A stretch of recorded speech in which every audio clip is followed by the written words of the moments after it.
Teman-teman,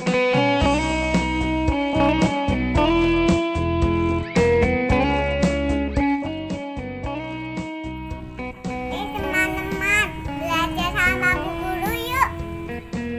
Jangan lupa ya, like,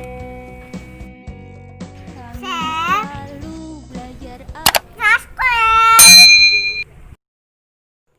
Assalamualaikum warahmatullahi wabarakatuh. Alhamdulillahirrabbilalamin. Hai anak-anak yang solih dan solihah, bagaimana kabarnya hari ini? Semoga semuanya sehat dan dalam lindungan Allah Subhanahu wa ta'ala. Sebelum belajar, kita berdoa dulu ya. Doa sebelum belajar. Bismillahirrahmanirrahim. Rabbi zidni ilma warzuqni fahma. Ya Allah, tambahkanlah ilmuku dan berilah aku pemahaman yang baik. Anak-anak semua, hari ini kita akan belajar bersama-sama ya. Siapa yang sudah siap? Sudah mandi, makan, dan tetap bersemangat? Oke, kita akan belajar tentang salah satu ciptaan Allah yang bisa untuk menanam tanaman. Ada juga yang berpasir, ada yang berbatu, dan biasanya juga kita injak-injak. Oke, siapa yang tahu? Benar, dia adalah tanah. Ayo Bu Guru dibantu ya untuk menyebutkan huruf-hurufnya. T, A, N, A, H.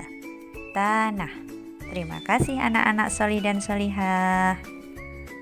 Tema hari ini adalah tanah yang mensucikan. Mengapa demikian?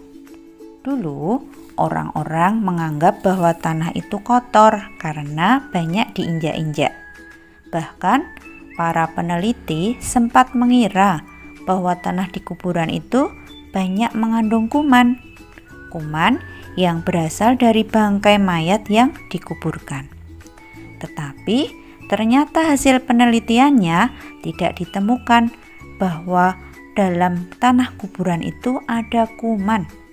Masya Allah ya anak-anak, ternyata tanah itu tidak kotor dan juga tidak mengandung kuman. Bukti bahwa tanah itu mensucikan adalah ajaran Islam yang menjadikan tanah bisa untuk bersuci.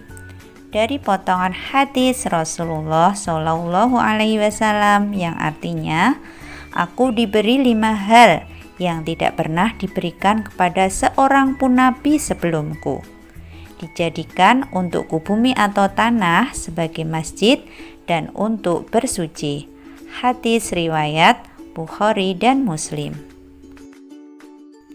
Kapan kita boleh tayamum atau berwudu menggunakan tanah? 1.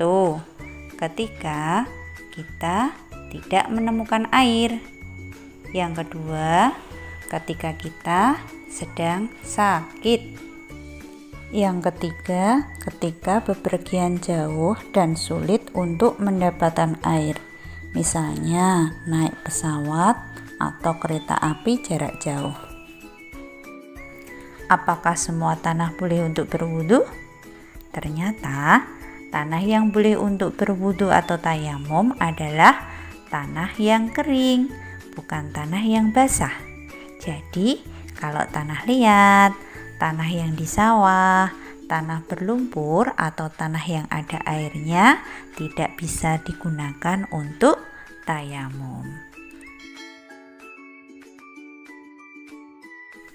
Selain itu, apabila kita kena najis dari binatang, misalnya anjing, bagian tubuh yang kena najis harus kita gosok-gosok dengan tanah untuk mensucikannya sebelum nanti terakhir kita basuh dengan air.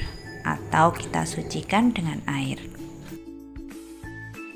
Selain tanah yang bisa untuk bersuci, Allah juga memberikan julukan Haramain atau dua tanah suci untuk dua kota besar, yaitu kota Mekah dan kota Madinah. Mengapa? Kata haram mengandung arti terlarang atau tidak boleh dilakukan. Sesuatu yang dilarang itu biasanya sakral atau suci. Kota Mekah dan kota Madinah dikenal dengan sebutan tanah suci karena dihormati dan juga berlaku beberapa larangan ketika kita berada di sana. Larangan-larangan tersebut tidak berlaku pada kota-kota yang lain. Itu saja anak-anak. Hari ini kita sudah belajar tentang tanah suci. Bu Guru pesan yang pertama, nanti bisa berlatih tayamum dengan ayah dan bunda di rumah. Yang kedua, tidak usah takut bermain tanah karena takut kotor.